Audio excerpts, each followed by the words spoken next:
Hello. നമ്മുടെ Malaysian ട്രിപ്പിൻ്റെ second day ആട്ടോ ഇന്ന്. രാവിലെ തന്നെ എണീറ്റ് ഫ്രഷായ ഡ്രസ്സൊക്കെ ചേഞ്ച് ചെയ്ത് നമ്മൾ ഫുഡ് കഴിക്കാൻ പോവാണ്. ഇവിടുത്തെ IBISൽ നമ്മൾ സ്റ്റേ ചെയ്യുന്ന ഹോട്ടലിൽ തന്നെ ഉള്ള റെസ്റ്റോറൻ്റ് ആട്ടോ ഇത്. നമുക്കിവിടെ കോണ്ടിനെൻ്റൽ ബ്രേക്ക്ഫാസ്റ്റ് ആണ്, ബുഫേ ആണ്. അപ്പം കോംപ്ലിമെൻ്ററി ആട്ടോ ബ്രേക്ക്ഫാസ്റ്റ്. അപ്പോൾ അവിടെ ചെന്നപ്പോൾ നമ്മൾ ധാരാളം ടൈപ്പ് ഫുഡുണ്ട്. എന്തൊക്കെ ഫുഡാണെന്ന് അറിയാനുള്ള എക്സൈറ്റ്മെൻറ്റിലാണ് ഞാൻ. പക്ഷെ കണ്ടു കഴിഞ്ഞപ്പോൾ എക്സൈറ്റ്മെൻ്റ് ഒക്കെ ഒന്ന് കുറഞ്ഞു. കാരണം പല ഫുഡും എന്താണെന്ന് പോലും നമുക്ക് മനസ്സിലാവില്ല.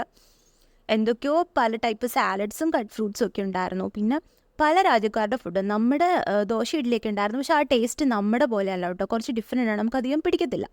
പിന്നെ പേസ്ട്രീസ് കണ്ടപ്പോഴാണ് ആശ്വാസമായത്. പലതരം ബ്രെഡുകൾ, croissants, pastries, cakes, bread jam, wafers ഇതൊക്കെ ഉണ്ടായിരുന്നു. അതൊക്കെ കണ്ടപ്പോൾ ആശ്വാസമായി. അപ്പം ഇവിടുന്ന് അടിപൊളി വ്യൂ എൻജോയ് ചെയ്ത് നമുക്ക് ബ്രേക്ക്ഫാസ്റ്റ് കഴിക്കാൻ പറ്റും കേട്ടോ. പുറത്തെ വ്യൂ ഇവിടുന്നുള്ള അടിപൊളിയാണ്. അപ്പം ഞാൻ ഇതൊക്കെ ആയിരുന്നു എടുത്തിരുന്നത്. ഞാൻ മധുരം കഴിച്ചാണ് വിശപ്പടി. പേരെന്താ ഇതെന്താ നാസി പെലം, അങ്ങനെയാണ് പ്രൊനൗൺസ് ചെയ്യേണ്ടത് അറിയത്തില്ല. NICPLANG. ഇത് എന്ത് ഗോറങ്ങ, എന്തോ ഒരു ഗോറങ്ങ. നല്ലൊരു പേര് തന്നെ എനിക്കറിയത്തില്ല. എന്തോ ടേസ്റ്റും എനിക്ക് പിടിച്ചില്ലോണ്ട് അതേപടി ഞാൻ അവിടെ നിന്ന് വെച്ചു. ലാസ്റ്റ് ഒരു ജ്യൂസും കൂടെ കുടിച്ച് ഇന്നത്തെ ബ്രേക്ക്ഫാസ്റ്റ് അവസാനിപ്പിക്കാമെന്ന് വിചാരിച്ചു. അങ്ങനെ അതൊക്കെ കുടിച്ചിട്ടിരിക്കുവാണ്. കറക്റ്റ് 9:45 നമ്മുടെ ബസ് വരും.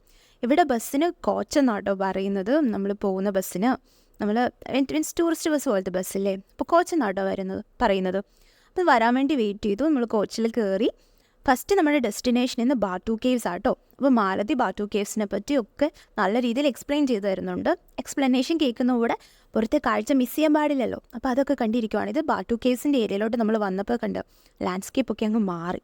അപ്പോൾ ഇവിടെ കയറുന്നതിന് മുന്നേ നമ്മളൊരു വാച്ചസ് ഒക്കെ വിൽക്കുന്ന ഒരു എന്താ ഒരു ഫാക്ടറി പോലത്തെ ആണോ എന്ന് എനിക്കറിയില്ല. ഇനി ഒരു ഷോപ്പിൽ നമ്മളെ കയറ്റി. ജനീവ കോർപ്പറേഷൻ എന്ന് പറഞ്ഞു. ഇവിടെ ധാരാളം വാച്ചുകൾ, കൂളിംഗ് ഗ്ലാസ്സുകൾ, ബാഗ്സ്, അങ്ങനെ ഒരുപാട് സാധനങ്ങളുണ്ട്. പക്ഷേ എല്ലാം ഭയങ്കര വിലയായിട്ട് എനിക്ക് തോന്നിയത്. എന്നാൽ അത്ര ക്വാളിറ്റി ഉണ്ടോ എന്ന് ചോദിച്ചാൽ എനിക്കറിയില്ല. കാരണം നമുക്ക് കൂളിംഗ് ഗ്ലാസ് വാങ്ങി പണി കിട്ടിയായിരുന്നു. ഏകദേശം 100 റിങ്കറ്റായി 2000 രൂപ. നമ്മുടെ നാട്ടിൽ അതിന് നല്ല ബ്രാൻഡഡ് വാച്ചസ് കിട്ടും. സോ ഇവിടുന്ന് മേ ബി ഡെസ്റ്റിനേഷൻ തന്നെ സ്കിപ്പ് ചെയ്യാൻ പറ്റുവാണെങ്കിൽ അതാണ് നല്ല. വെറുതെ ഇവിടെ ടൈം നമ്മൾ വേസ്റ്റ് ചെയ്യും. ഇവിടുന്ന് നമ്മൾ നേരെ പോകുന്നത് ബാട്ടു കേവ്സിലോട്ടാട്ടോ. ഇവിടെ എന്ന് വെച്ചാൽ 400 മില്യൺ വർഷം പഴക്കമുള്ള ലൈംസ്റ്റോൺ കേവാണിത്. നാച്ചുറലി ഫോംഡ് ലൈംസ്റ്റോൺ കേവാണിത്. നമ്മുടെ ചുണ്ണാമ്പ് കല്ലുകളില്ലേ അത്. ഇതിൻ്റെ മുകളിൽ മൊത്തം അമ്പലങ്ങളാട്ടോ. ഇതിൻ്റെ മെയിൻ അമ്പലം, അതായത് സ്റ്റെപ്പ് കയറി മെയിൻ അമ്പലത്തിലോട്ട് ചെല്ലണമെങ്കിൽ തന്നെ ഏകദേശം 300 സ്റ്റെപ്പ് ഉണ്ട്. 272 സ്റ്റെപ്പ്. പിന്നെ ആ ഫ്രണ്ട് കണ്ടില്ലേ ആ മുരുകൻ്റെ സ്റ്റാച്യു, അതിന് 141 അടി ഉയരമുണ്ട്. അപ്പം കയറുമ്പം പ്രത്യേകം ശ്രദ്ധിക്കാം. ഇവിടെ വരാൻ ഉദ്ദേശിക്കുന്നുണ്ടെങ്കിൽ മുട്ടിന് താഴെയുള്ള ഡ്രസ്സുകളൊക്കെ ഗേൾസ് ഇടുക, സ്ലീവ്ലെസ് ഇടാണ്ടിരിക്കുക. അതുപോലെ തന്നെ ഫുഡ് ഐറ്റംസ് ഒന്നുമായിട്ട് കയറരുത് കേട്ടോ. കാരണം ഇവിടെ കുരങ്ങന്മാർ ഭയങ്കര അക്രമകാരികളാണ്. ഫുഡോ വെള്ളം എന്തെങ്കിലും നമ്മുടെ കയ്യിലുണ്ടെങ്കിൽ നമ്മൾ ഈ സ്റ്റെപ്പ് കയറുന്ന വഴി നമ്മളെ ഉപദ്രവിക്കും അത്.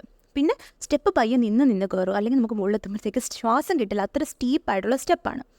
ഇതാട്ടോ ഇവിടുത്തെ ലൈംസ്റ്റോൺ കേവ്. നമ്മുടെ മെയിൻ ടെമ്പിൾ ഇരിക്കുന്ന ഈ ഏരിയയിലാണ്. പിന്നെ ഉള്ളിലോട്ട് നടന്ന വേറെയും ധാരാളം ടെമ്പിളുകളുണ്ട്. നമ്മൾ അങ്ങോട്ടേക്ക് പോയില്ല, കാരണം ഇവിടെ എത്തിയപ്പോൾ തന്നെ നമ്മൾ മടുത്തിരുന്നു. പക്ഷേ ഇവിടെ മാക്സിമം കയറാൻ പറ്റുമെങ്കിൽ കയറും. കാരണം ഇവിടെ അകത്തി എന്നുള്ള വ്യൂ, ഇവിടുന്ന് താഴോട്ട് നോക്കിയുള്ള വ്യൂ ഒക്കെ അടിപൊളിയാട്ടോ. അപ്പോൾ ഈ പറഞ്ഞ പോലെ കുറച്ച് കാര്യങ്ങൾ ശ്രദ്ധിച്ചാൽ മാത്രം മതി.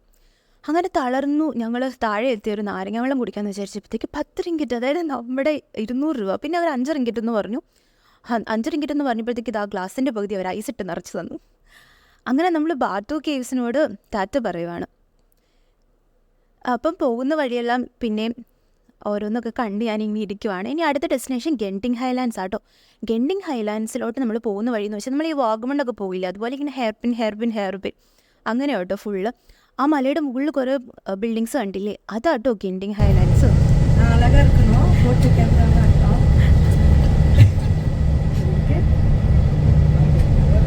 നമ്മുടെ മാലതി ഭയങ്കര ഫണ്ണായിട്ടുള്ളൊരു പേഴ്സൺ ആട്ടോ. അപ്പം നമ്മളിവിടെ ഗെൻഡിങ് ഹൈലാൻഡ്സിൽ എടുത്തിരിക്കുകയാണ്. നമ്മളിവിടുന്ന് കേബിൾ കാർ എടുത്തിട്ടാണ് പോകാൻ പോകുന്നത് കേട്ടോ അങ്ങോട്ടേക്ക്. ആക്ച്വലി ഗെൻഡിങ് ഹൈലാൻഡ് എന്ന് പറഞ്ഞാൽ ഏകദേശം 1800 മീറ്റർ ഹൈറ്റിൽ ഇരിക്കുന്ന ഒരു എൻ്റർടൈൻമെൻറ്റ് ഹബ്ബാട്ടോ.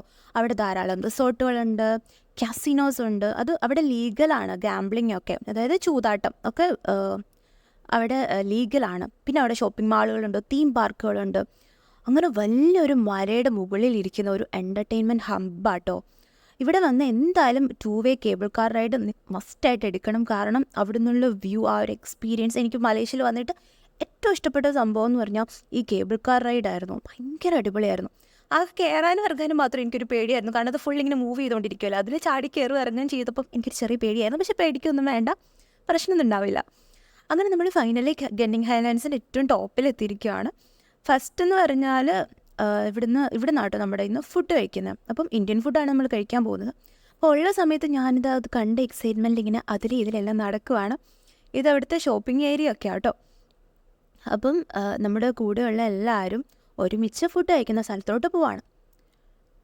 ഇവിടെ വന്നാൽ ശരിക്കും നമ്മൾ ഈ പിക്ചേഴ്സിലും വേറെ വീഡിയോസിലും കണ്ടിരിക്കുന്ന പോലെയുള്ളൊരു ഫുഡ് ഒരു ഏരിയയുടെ ഒരു നല്ല ഫീൽ കിട്ടുന്നുണ്ട്. കാരണം അപ്പുറം ഇപ്പുറം എല്ലാം നല്ല അടിപൊളി റെസ്റ്റോറൻറ്റ്സ്, പുറത്തൊക്കെ നല്ല രീതിയിൽ ഡെസ്കൊക്കെ അറേഞ്ച് ചെയ്തു, ടേബിൾസൊക്കെ അറേഞ്ച് ചെയ്തു. നല്ല ഭംഗിയായിരുന്നു അവിടെ കൂടെ നടക്കാൻ.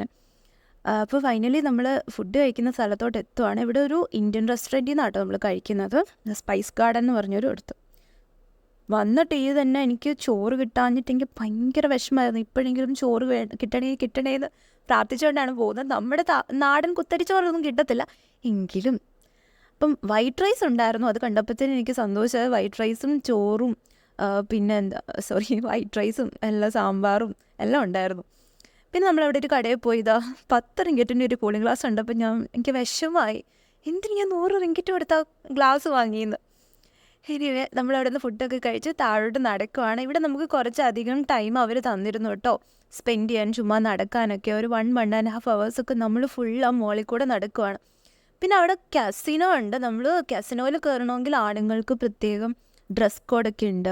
പക്ഷെ പെണ്ണുങ്ങൾക്ക് ഡ്രസ് കോഡില്ല. ഇതിനുള്ളിൽ ഫോട്ടോഗ്രാഫി വീഡിയോഗ്രാഫി ഒന്നും അലൗഡ് അല്ല. പക്ഷെ ഭയങ്കര അടിപൊളിയാണ്. പോയിട്ടുണ്ടെങ്കിൽ കാസിനോയിൽ കയറി ഗാംബിൾ ചെയ്യണമെന്ന് ഞാൻ പറയില്ല, പക്ഷെ ഒന്ന് കയറി എക്സ്പീരിയൻസ് ചെയ്യണം കേട്ടോ, കാണണം, നല്ല രസമാണ്. ആണുങ്ങൾക്ക് അവിടെ ഷർട്ട് കുറച്ച് ഫോർമലായിട്ട് പോകണം കേട്ടോ, ഷൂസൊക്കെ ഇട്ട് പോയാൽ മാത്രമേ ഉള്ളിലോട്ട് കയറ്റത്തുള്ളൂ. പക്ഷേ ഗേൾസിന് ഡ്രസ് കോഡില്ല. അതെനിക്ക് ഭയങ്കര വെറൈറ്റി ആയിട്ട് തോന്നി.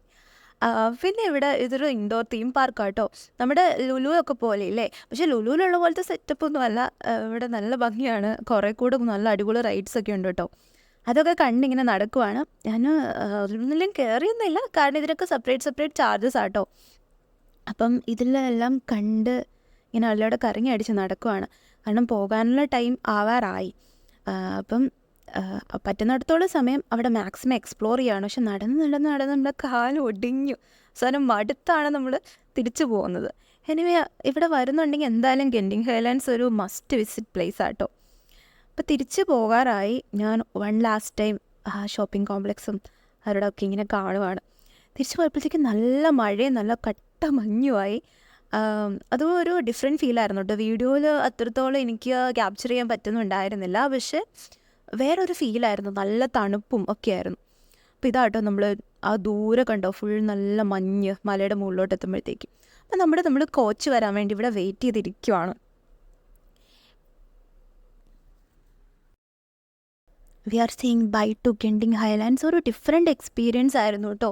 ഒരു മലയുടെ മുകളിൽ എന്തൊക്കെ അവർ ഉണ്ടാക്കി വെച്ചിരിക്കുന്നത്. നമ്മുടെ നാട്ടിലും വാഗമൺ പോലത്തെ സ്ഥലത്തൊക്കെ ഇത് പോസിബിൾ ആയിരിക്കാം, പക്ഷെ എന്തുകൊണ്ടാണ് നമ്മുടെ നാട്ടിലങ്ങനെ വരുന്നില്ല. അപ്പം നമ്മൾ ഗെൻഡിങ് ഹൈലാൻഡ്സിനോട് ബായ് പറഞ്ഞു. ഇന്നത്തെ ഡെസ്റ്റിനേഷൻസ് ഒക്കെ ഏതാണ്ട് കംപ്ലീറ്റ് ആയി. നമ്മൾ സിറ്റിയിലോട്ട് പോവാട്ടോ, കുലാലംപൂറോട്ട് പോവാണ്. അലിബാബ ആൻഡ് 41 ഡിഷസ് ഇവിടെ കയറിയോട്ടോ നമ്മൾ ഫുഡ് കഴിച്ചു. നേരെ സിറ്റിയോട് അടുക്കുവാണ്. അപ്പം ഇന്നത്തെ യാത്ര ഏതാണ്ട് അവസാനിക്കുവാണ്. നൈറ്റ് ഒന്ന് പുറത്തിറങ്ങി കറങ്ങണമെന്നൊക്കെ ഉണ്ട്. അപ്പം വീഡിയോ ഇഷ്ടമായ ഒന്ന് സബ്സ്ക്രൈബ് ചെയ്ത് സപ്പോർട്ട് ചെയ്യണേ. തെരിമക്കസേ, താങ്ക് യു, ബൈ.